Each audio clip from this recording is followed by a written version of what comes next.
pedimos. Amén. Amén, amén. Bueno, después de compartir o de haber compartido con ustedes en las semanas anteriores sobre lo importante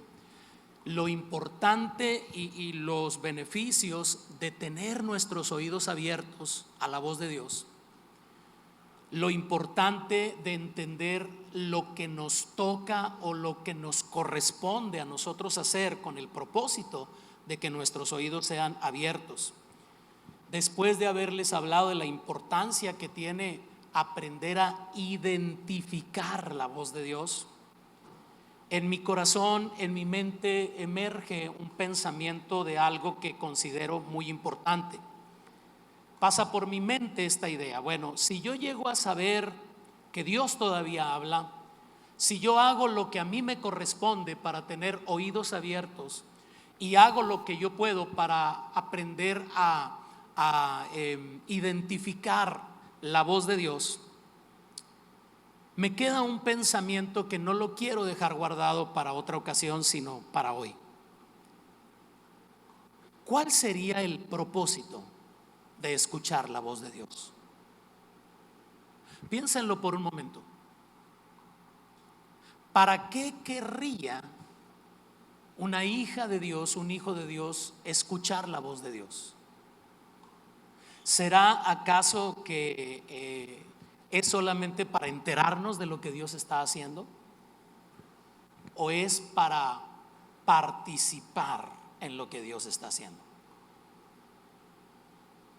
Sería un error, desde mi punto de vista, considérenlo ustedes, a ver qué piensan.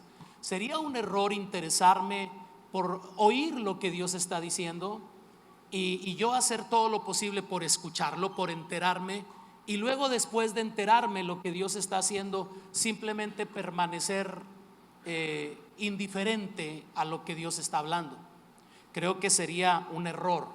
Pienso, y así lo propongo, y me gustaría que ustedes lo consideren, creo que el único correcto propósito de escuchar lo que Dios nos dice no es solo enterarnos de algo que Dios esté haciendo, sino de participar, de involucrarnos en lo que Dios está haciendo.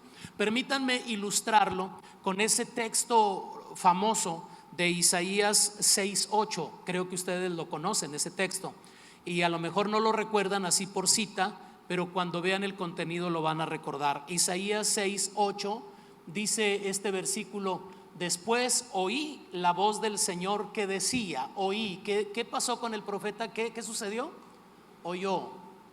Oyó, atención, oí la voz del Señor que decía: ¿a quién enviaré y quién irá por nosotros? Entonces imagínense que se oiga la voz de Dios diciendo: ¿a quién enviaré? ¿Quién irá por nosotros? Y después haya un silencio impresionante que deje a Dios así nada más hablando. No puede ser. Vean lo que sucedió con el profeta.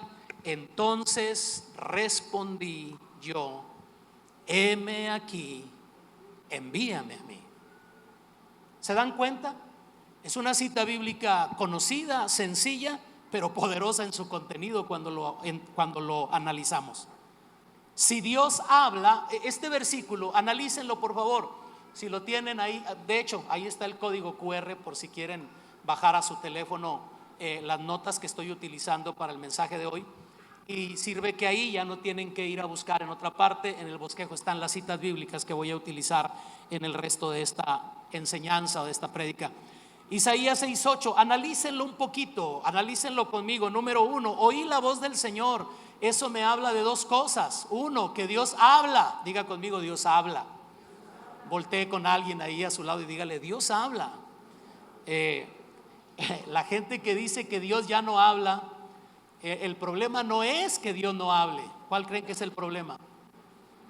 Que no hay quien lo escuche, ¿verdad? ¿Se acuerdan la ilustración que usó el apóstol Basilio Patillo en su última visita? Que decía: Dios está hablando, pero si nosotros andamos en otra sintonía, si Dios está en 99.8 de FM, y si Él está en 99.8 FM y nosotros andamos en 104.3 AM, no vamos a escuchar, no vamos a entender. Entonces mucha gente dice: no, Dios ya no habla, las cosas están tan mal, la maldad en el mundo es tan terrible, la perversidad del hombre es tal que ya Dios ya se decepcionó de nosotros, ya se fue. Déjame decirte que no es así. Dios sigue hablando. La pregunta no es ¿sigue Dios hablando? La pregunta es ¿quién está tomando tiempo para escucharlo? Veo aquí, oí.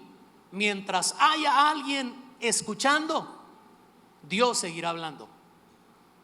Oí la voz del Señor. ¿Qué decía la voz del Señor? A ver, analicen la frase: ¿a quién enviaré? ¿Quién irá por nosotros? A ver, analícenlo, traten de esa frase, esas dos frases, traten de ponerlas en sus propias palabras. ¿Quién nos ayudará?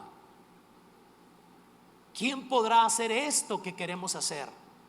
¿Quién responderá a esto? Y entonces ahí está el propósito de oír la voz de Dios, es involucrarnos en lo que está pasando. Ante esta información, al enterarse el profeta que Dios estaba preguntando ¿quién irá por nosotros?, él rompe el silencio y dice: heme aquí, envíame a mí. Y es un cuadro tipológico. Los que conocen un poquito el contenido de las escrituras identifican inmediatamente que esta es una cita bíblica que apunta hacia la obra redentora que realizaría nuestro precioso Señor Jesucristo. El Padre dijo: ¿a quién enviaré? ¿Quién irá por nosotros? Y el Hijo precioso de Dios dijo: heme aquí, envíame a mí, yo iré, yo lo redimiré, yo haré. Sin embargo, esto está sucediendo unos 700 años antes de la venida del Señor Jesucristo. El profeta Isaías, que es uno de los que profetizó el nacimiento del Señor, el milagro de que nacería de una virgen, lo profetizó Isaías unos 700 años antes de que sucediera. Entonces esto es un anuncio profético, pero que sirve el día de hoy en la intención que tengo de tratar de llamar la atención nuestra al hecho de ¿para qué queremos oír la voz de Dios? ¿Cuál sería el propósito o la única razón correcta, desde mi óptica, la única razón correcta de querer enterarme de lo que Dios está haciendo? ¿No será involucrarme en lo que está pasando, en lo que está sucediendo? Una ocasión pasó en el ámbito de mi familia. Nosotros vivimos 10 años en la ciudad de Durango. De Durango nos trasladamos a vivir aquí a la ciudad de Monterrey, y cuando llegamos aquí sufrimos mucho porque la casa en la que vivíamos en Durango ofrecieron las personas que nos la iban a dar acá en Monterrey, y no cumplieron, y anduvimos batallando mucho. Y por fin Dios tuvo misericordia de nosotros y fuimos a dar a una casa en la colonia Fomerrey 1. Hoy en día ya las cosas están muy distintas, pero cuando nosotros llegamos a vivir en aquel lugar no había drenaje, no había agua potable, así que se vivía en unas condiciones muy interesantes. Platico esto y ahorita me van a entender, porque un día llegó la noticia a la colonia de que había un programa que Fomerrey, que es un programa de fomento de la vivienda, estaba ofreciéndole a los vecinos de aquel lugar meter el drenaje. Y yo recuerdo, yo estaba apenas estrenándome en mi primer trabajo, recién graduado de la escuela, entré a una empresa a trabajar. Entonces comencé a recibir mis primeros sueldos, mis primeros salarios, y una noche escuché la plática, la conversación entre mi papá y mi mamá. Y mi mamá le decía a mi papá: ya viste que llegó el anuncio de que se mete el drenaje. Y recuerdo que mi papá decía: sí, mujer, pero pues yo no tengo dinero para hacer eso. Y decía ella: por eso, ¿y a poco vamos a ser la única casa que no va a tener drenaje, que no va a participar de esto? Pues no sé. Y entonces yo recuerdo, y aquí es donde encuentro la justificación para platicárselos, yo recuerdo, dije: ¿para qué escuchaba esta conversación? ¿Cómo puedes estar escuchando a tu papá y a tu mamá hablando de una necesidad que hay en la casa, y tú que empiezas a recibir tus primeros sueldos, voltearte y decir: tengo sueño, mejor así que quede, no oigo, soy de palo? O sea, no. Recuerdo que me levanté esa noche y muy sorprendido, gratamente, mi papá me escuchó decirle: papi, yo participo Y volteó y me dijo: no, hijo, es que no necesitamos que participes, necesitamos que lo pagues todo. Y tuve la alegría, el gozo de que uno de mis primeros sueldos lo dediqué a eso. Ese es el propósito de escuchar algo: involucrarnos, participar. ¿Me explico? Si esto es una realidad en el plano material, en esta dimensión en la que ustedes y yo vivimos, material, ¿cuánto más es una realidad en el ámbito espiritual? ¿Para qué queremos escuchar lo que Dios está haciendo? Obviamente para decirle: heme aquí, envíame a mí, estoy dispuesto a participar. Y bueno, creo firmemente que si nosotros, uno, entendemos los beneficios y la importancia de oír a Dios; dos, si hacemos todo lo que esté a nuestro alcance para escuchar a Dios; tres, si hacemos todo lo posible para aprender a identificar la voz de Dios, tiene el propósito todo esto de que haya una respuesta de parte nuestra. Hay aspectos en los que Dios está esperando nuestra respuesta. Y he titulado a este mensaje, a esta reflexión de hoy, la he titulado: obediencia, la única respuesta que agrada a Dios.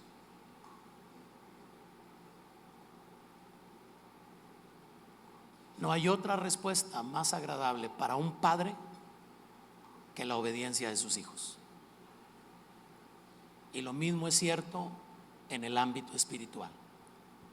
No hay algo que satisfaga más el corazón de Dios, que le haga saber que lo amamos, como nuestra respuesta de obediencia a lo que Él nos pida hacer. Cuando me entero, ahí es donde entra mi posibilidad de involucrarme en lo que Él está haciendo. Entonces, a lo que he agregado en este sentido, quiero agregar el día de hoy algunas cosas más que me permitan llamar la atención de ustedes hacia la relevancia que tiene la obediencia. En realidad, la única respuesta correcta a algo que Dios nos comunique es la obediencia. ¿Qué valor tiene la obediencia nuestra para Dios? ¿Qué tan valiosa será la obediencia para el Señor? Permítanme colocar un fundamento escritural que puedo utilizar el día de hoy para fundamentar mi conclusión. A través de los años que Dios me ha concedido vivir después de haber experimentado el nuevo nacimiento en Cristo, yo en lo personal he llegado a la conclusión de que lo que más valora Dios en un hijo suyo es la obediencia. Voy a repetir esto, regálenme su atención. A través de los años que tengo de vivir como un hijo de Dios en esta tierra, he llegado a la conclusión de que lo que más valora Dios en un hijo suyo es la obediencia. Quiero compartirles un fundamento escritural para fundamentar esto. ¿Por qué digo yo que la obediencia es lo más importante para Dios? Hechos 13:22 contiene una declaración respecto al segundo rey de Israel, David, y una característica que Dios reconoció en ese varón. Hechos 13:22 está describiendo aquí históricamente hablando el trato de Dios con la nación israelita, y quien está hablando dice: quitado este, hablando de Saúl, dice: quitado este, les levantó Dios a los israelitas por rey a David, de quien también dio testimonio diciendo, atención, Dios hablando de un hombre, Dios hablando de David, lo describió así, dice: he hallado a David, hijo de Isaí, varón conforme a mi corazón, quien hará todo lo que yo quiero. Es la única persona, aparte de nuestro Señor Jesucristo, de quien Dios en las Escrituras da testimonio de un hombre que lo llamó conforme a mi corazón. Piensen por un momento, ¿qué querrían ver ustedes desde su óptica personal ¿qué querrían ver en la vida de una persona para que dijeran, ese es un hombre o esa es una mujer conforme al corazón de Dios? ¿Qué características quisieran ver en alguien que es descrito como conforme al corazón de Dios? O sea, si tuvieras una conocida y tú dijeras, esa mujer, esa es una mujer conforme al corazón de Dios. Si conocieras a un hombre y dijeras, ese es un hombre conforme al corazón de Dios, ¿qué características quisieras ver? Tal vez como creyentes diríamos, es que canta con una pasión, es que ora con una fuerza, llora cuando ora, es impresionante. Tiene una característica que a todos los que conoce les habla de su fe, les comparte su fe en Cristo. Es un hombre, una mujer muy apoyadora financieramente hablando, es de las personas que nunca falla en sus aportaciones a la congregación, o es un hombre que predica tremendamente, que sacude las emociones de uno cuando lo escucha hablar. ¿Serían esas las características que tendríamos que ver en una persona para describirla como alguien que tiene el corazón conforme a Dios? Pues aquí en la parte final está descrito lo que es un hombre conforme al corazón de Dios. No sé si lo vieron. La última frase del versículo dice, Él hará todo lo que yo quiero. Claro que cantar apasionadamente, orar profundamente, aportar finanzas, compartir nuestra fe, claro que tienen su valor en su debido lugar. No estamos hablando de menospreciar esas características, pero Dios declara que David era un hombre conforme a su corazón, porque David fue un hombre que hizo lo que Dios le pidió hacer, o sea, la obediencia. ¿Qué es lo que Dios valora más en la vida de un creyente? Ay, amo a Ramiro porque predica así y así. Amo a Manolo porque es muy inteligente. Amo a Mari porque a todos los dice preciosos. Amo a Leti porque toma fotos. Amo a los amo. Nos ama a todos, sí. Pero ¿de quién puede decir el Señor es un varón o una mujer conforme a mi corazón? Solamente alguien que tiene una respuesta de obediencia al Señor. Notemos bien la expresión, Él hará todo lo que yo quiero, ¿sí? Es imprescindible que nosotros entendamos esto, que solo somos gente conforme al corazón de Dios cuando somos capaces de obedecer lo que Dios nos dice. Esta es una clara definición de lo que es la obediencia: hacer lo que Dios nos pide. A pesar de las opiniones que a veces vienen en contra nuestra, déjame decirte que muchas veces te encontrarás, como lo ilustré en el último mensaje que compartí y que le pedí a Vanessa que me ayudara a ilustrarlo, ¿recuerdan? Muchas veces te vas a encontrar con críticas, te vas a encontrar con personas que se sienten jueces. ¿Por qué estás haciendo esto? ¿Y por qué hiciste esto otro? ¿Y por qué? ¿Y por qué? ¿Y por qué? A ver, yo estoy haciendo lo que Dios me dijo que hiciera. Si alguien no está de acuerdo, si a alguien no le agrada, qué pena. Pero si hay alguien a quien a mí me interesa agradar, es a Dios. Amados, Dios no nos llamó a agradar a toda la gente. Dios nos ha llamado a amar a toda la gente, pero agradar solo a Él. A veces te dejarán de amar por agradar a Dios, ¿cierto? Los que han vivido la experiencia de convertir su corazón a Cristo y sus familiares no han estado de acuerdo y les han criticado y les han cerrado las puertas y les han dicho cuánta cosa, saben que por obedecer a Dios muchas veces, y como el Señor Jesucristo lo anunció, dijo que los primeros enemigos nuestros serían los de nuestra propia casa. Obediencia. Entonces, esto me lleva a mí a tratar de recordarles algunos conceptos que creo que son valiosos mantenerlos frescos en nuestra memoria. Si obedecer es tan importante para Dios, esto me lleva a hacerme una pregunta internamente. ¿Será que la obediencia es mejor o incluso más importante que la misma fe? Piénsenlo por un momento. Fe es lo que nos coloca en una posición de salvación. Por gracia sois salvos por medio de la fe. ¿Qué se necesita para abrazar la salvación que Dios nos ofrece a través de su Hijo amado? Fe. Gracia, ya lo hemos platicado muchas veces, es la mano que se extiende de arriba hacia abajo ofreciéndonos perdón, y fe es la mano que se extiende de abajo hacia arriba para apropiarnos de esa gracia. Entonces es la razón por que el apóstol explica y dice: por gracia son salvos por medio de la fe.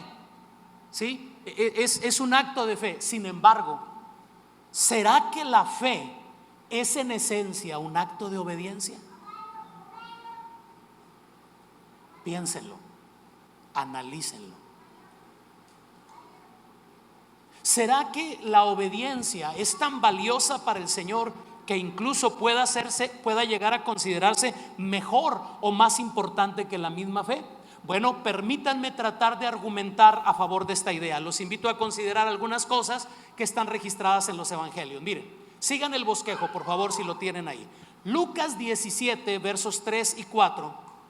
El Señor Jesucristo es descrito aquí enseñando algo a sus discípulos y les enseña esto. Dice: miren por ustedes mismos. Si tu hermano peca contra ti, repréndele, y si se arrepiente, perdónale. Atención: y si 7 veces al día peca contra ti, y 7 veces al día vuelve a ti diciendo me arrepiento, ¿qué dice el Señor? Qué feo, ¿verdad? Qué difícil. ¿A cuántos les gusta? ¿Cuántos están pensando para qué venía hoy a la reunión? ¿Por qué tenía que leer ese versículo? No puede ser. Esto no es de Dios.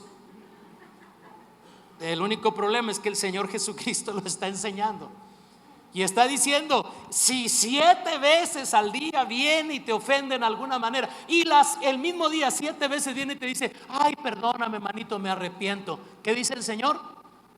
Dijo el Señor, dile: 1 vez te la paso, 2 tal vez, pero 3 ya no, vámonos fuera aquí. No, ¿verdad? ¿Qué dijo el Señor? Perdónale. Así que el Señor le estaba enseñando a aquellos primeros discípulos la importancia de perdonar a quienes los ofendieran. Les hablaba así de un perdón radical. ¿Cuántas veces te ofendan y se arrepientan de hacerlo? Tú debes perdonar a esa persona.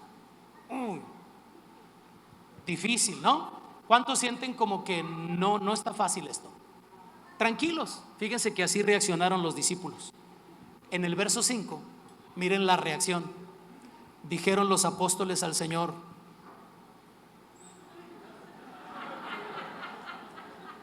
ay, Señor, qué difícil. Ahí fue donde surgió eso de qué difícil se me ha... No sé, pero miren cómo reaccionaron. Ay, aumentanos la fe. Fíjense lo que están pidiendo: aumentanos la fe. No están diciendo Señor, ayúdanos a obedecer. No, están diciendo aumentanos la fe. En el siguiente versículo, fíjense la reacción del Señor.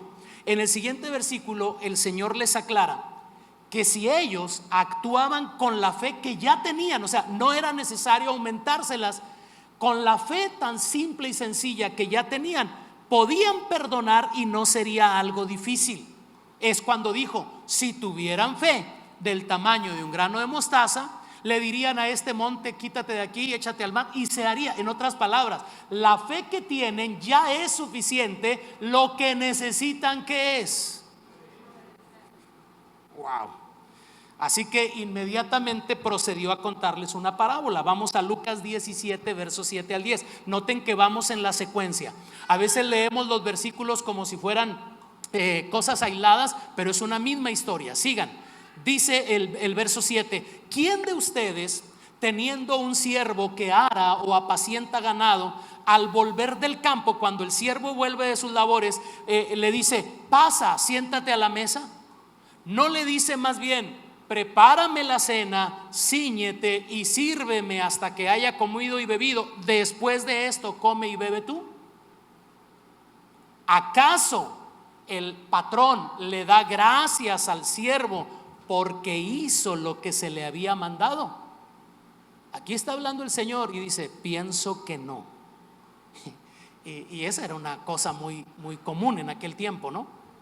Pero dice el Señor, sigan leyendo: así también ustedes, cuando hayan hecho todo lo que les ha sido ordenado, digan: siervos inútiles somos, pues lo que debíamos hacer hicimos. Qué fuerte, ¿verdad? Qué severo se ve aquí el Señor. Estoy desdibujando la imagen que ustedes tienen del Señor. Dicen: ah, caray, yo creí que era muy bueno, que nunca se enojaba, que nunca... A ver, ¿qué está pasando aquí? Tratemos de entenderlo. Primero, los discípulos reaccionan a la enseñanza del maestro diciéndole que eso de perdonar a los ofensores no era algo sencillo. Sintieron la necesidad de pedirle al Señor que les aumentara la fe, pero como respuesta, el Señor, en lugar de decirles: a ver, hagan una fila aquí, a ver, los edecanes aquí, y tráiganmelos, ¡oh, recibe el aumento de la fe! No hizo eso. ¿Qué hizo?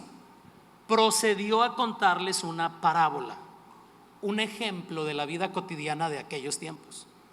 Pero en realidad, lo que el Señor les estaba diciendo era que cuando un amo, cuando un maestro, cuando un patrón te dice que hagas algo, no necesitas más fe para hacer lo que se te pidió hacer. Lo que necesitas es obedecer, simplemente obedecer.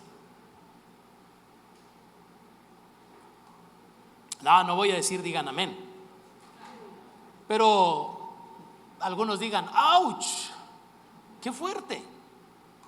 No necesitas que Dios te aumente la fe para obedecer. Lo que necesitamos es obedecer, determinarnos a hacer lo que Dios nos dice. ¿De acuerdo? Ahora, y como si esa parábola, esa lección no hubiera sido suficiente, les pido su atención. Lucas, el autor del evangelio que estamos considerando, coloca en este punto en su escrito un pasaje de la vida del Señor en la que se puede ver con todavía mayor claridad la necesidad de comprender que la respuesta correcta a las instrucciones que se nos dan es la obediencia, independientemente del nivel de fe que pensemos tener. Lucas 17, versos 11 al 14. Sorpréndanse un poquito, porque sé que este pasaje casi siempre lo leemos aislado del contexto que acabo de explicar. Mucha atención. Verso 11: yendo Jesús a Jerusalén, pasaba entre Samaria y Galilea, y al entrar en una aldea, le salieron al encuentro 10 hombres leprosos, los cuales se pararon de lejos y alzaron la voz diciendo: Jesús, Maestro, ten misericordia de nosotros. Cuando él los vio, les dijo: vayan y muéstrense a los sacerdotes. Y aconteció que mientras iban, fueron limpiados. Ustedes conocen este pasaje, ¿no es cierto? Les hago una pregunta. Conociendo el poder con el que el Padre embistió a su Hijo, ¿ustedes creen que no pudo el Señor simplemente decir: sean sanos y ya? ¿Pero qué hizo? A ver, analícenlo. ¿Qué hizo? Les dio una instrucción. Ahora, nosotros casi siempre este pasaje lo leemos, lo interpretamos fuera del contexto. Todavía está dándole lecciones de obediencia el Señor a los discípulos. Y sorpréndanse un poquito, porque aunque el Señor pudo dar nada más la palabra y declararlos sanos, les dio una instrucción donde quiere decir que hubo una participación de aquellos que oyeron la palabra que Él les dio. Solo que esta ocasión sucede algo muy interesante. ¿Qué se requirió regálenme su atención, piensen su respuesta. ¿Qué se requirió para que aquellos hombres vieran el milagro realizado? ¿Fe u obediencia?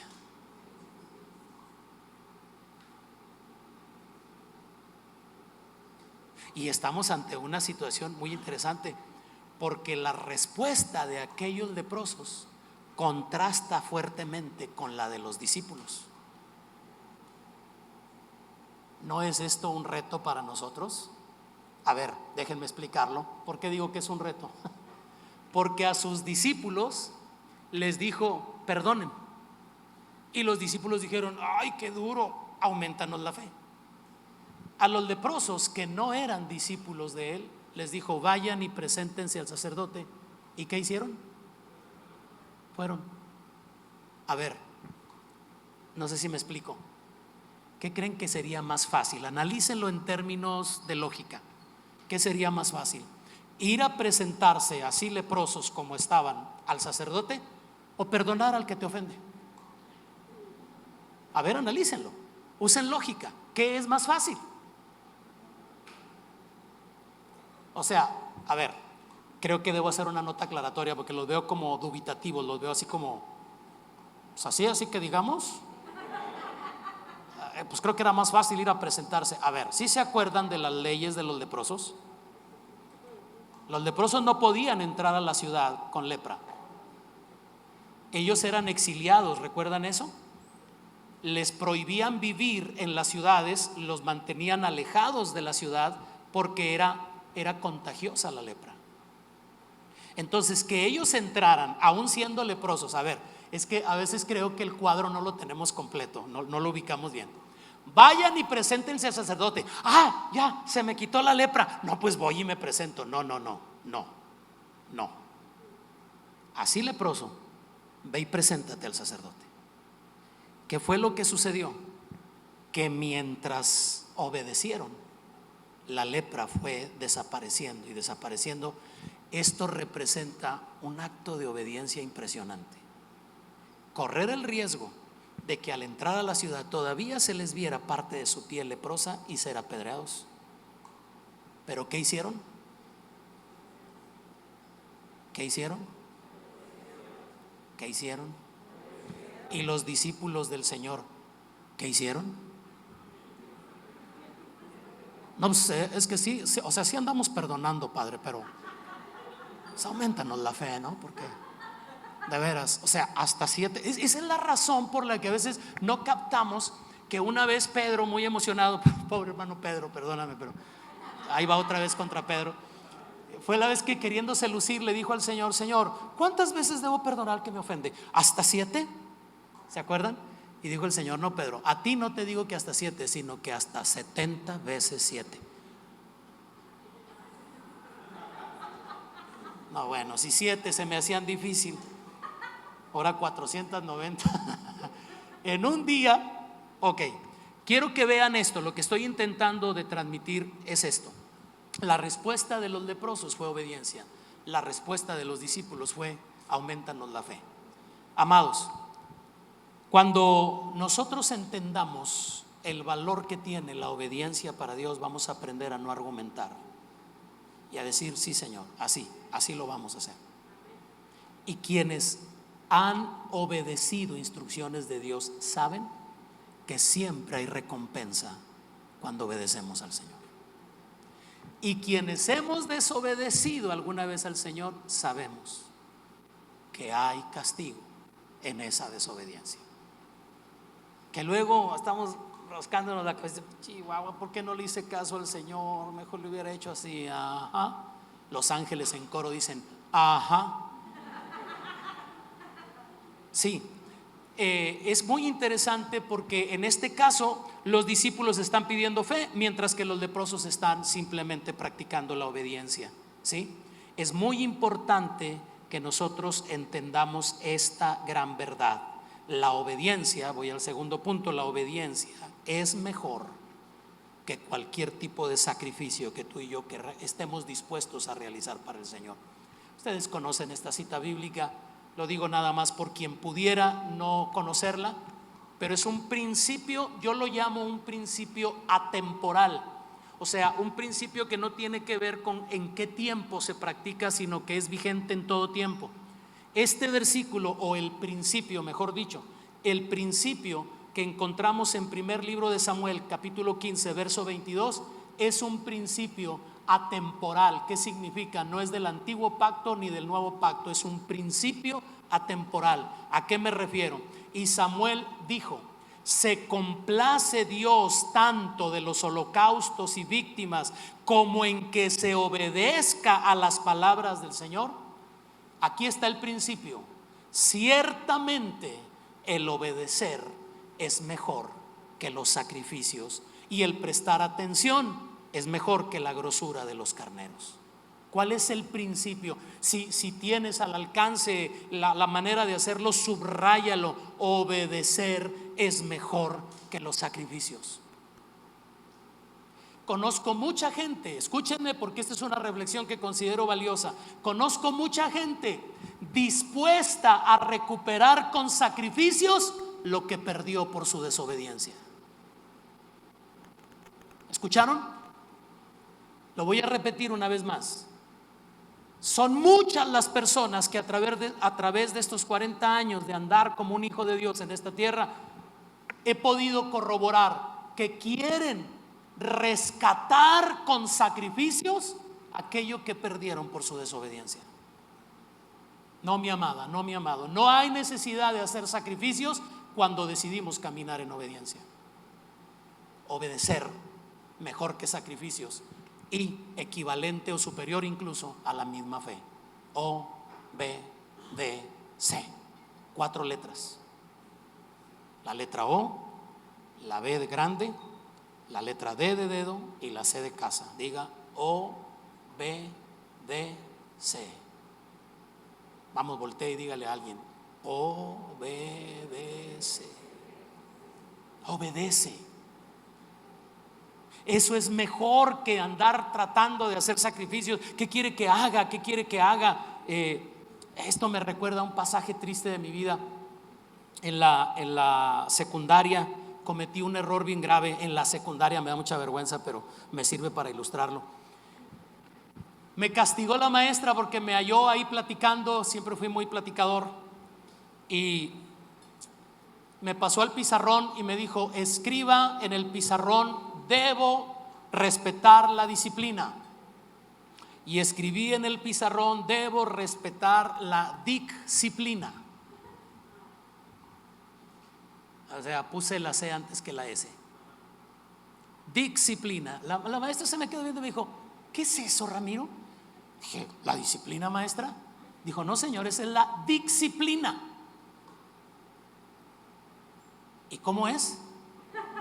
¿Y yo qué puse? O sea, la regué. Y me dijo: ahora, ahí me avergonzó delante de todos mis compañeros. Dijo: ahora, para que aprenda, ya está en secundaria y no sabe la palabra disciplina, ahora me va a traer de tarea mañana 100 veces escrita la frase: los discípulos de Benito Juárez respetan la ley. Y se me olvidó la tarea. Y cuando sonó la alarma ahí indicando que teníamos la clase, me acordé, me dijeron: hey, ¿hiciste la tarea? No, entonces hice trampa. Rápido puse L, O, S, D, I, C, S. 100 veces puse discípulos. Aquí está la lección. Dijo la maestra.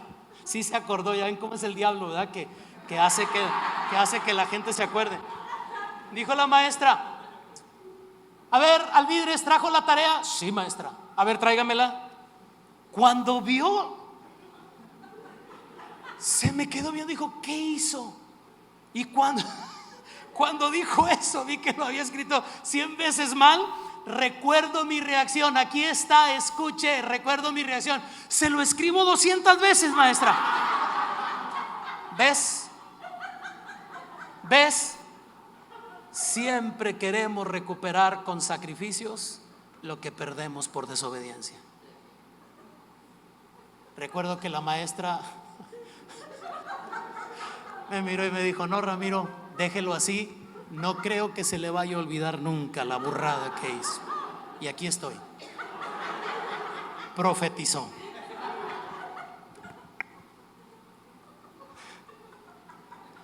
Ya, perdónenme, ya. Tuve que pasar por sanidad emocional y por varias cosas. Y cada vez que me toca escribir SC, me acuerdo de la maestra y digo: Dios la bendiga, la maestra me enseñó algo muy valioso. Ok, obediencia superior a la fe, obediencia mejor que los sacrificios. Recta final, 3.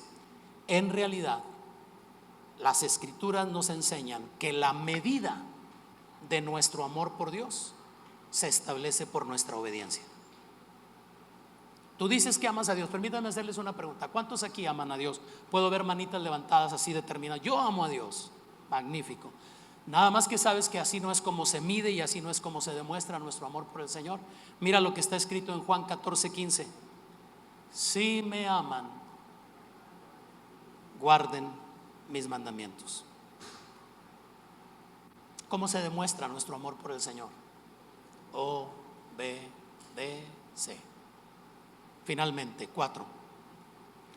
Además de lo dicho, la obediencia es el medio a través del cual podemos experimentar un mayor nivel de amistad y de amor íntimo de Dios hacia nosotros.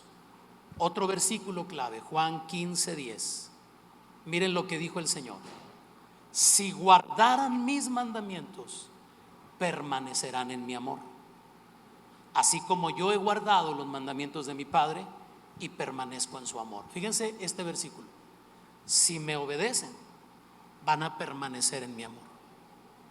Y luego Juan 15:15, les dijo el Señor a aquellos discípulos: ya no los llamaré siervos, porque el siervo no sabe lo que hace su Señor, pero los he llamado amigos, porque todas las cosas que oí de mi Padre se las he dado a conocer. Observen los dos versículos.